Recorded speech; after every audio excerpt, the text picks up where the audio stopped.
Right. How does it go singing each other's songs though? I was kind of wondering, because obviously you write your songs individually and then you come together and, you know, collaborate on them. Say one of your songs are deliberately written about emotion that's important to you or a time that was important to you. When you have to like share that emotion, is that difficult?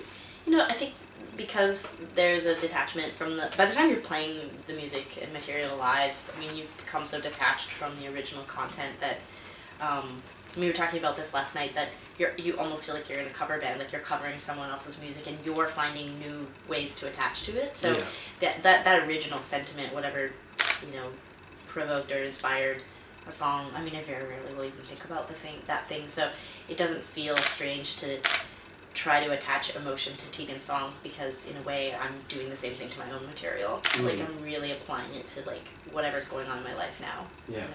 And just on thank God, because if I was still thinking about things from like 12 years ago, yeah, it would mean my therapy wasn't working. How does it go coming from 1999 and then all the way into now? Obviously your music's changed a lot, and over these past two records you've worked with Chris Waller from Death Cab for Cutie producing them.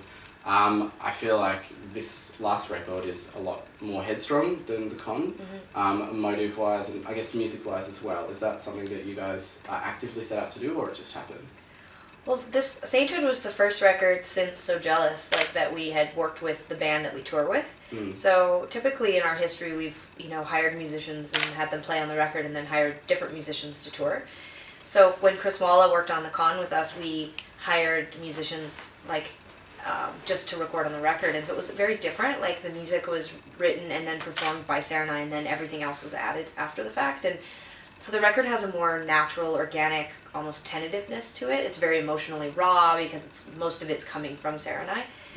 Whereas with Sainthood, Chris was coming back for a second time, and he had seen our live band perform, because when Chris worked with us on our first record, like with him, like he'd never seen us play live. So yeah, there was this joke when we got into the studio that he knew our music back and forth, but he'd never actually seen us even hold a guitar. And so when he saw us play live, he was sort of taken aback by it, like, oh, well, you're a band. I mean, you've got this 5-piece band, I want to record with them.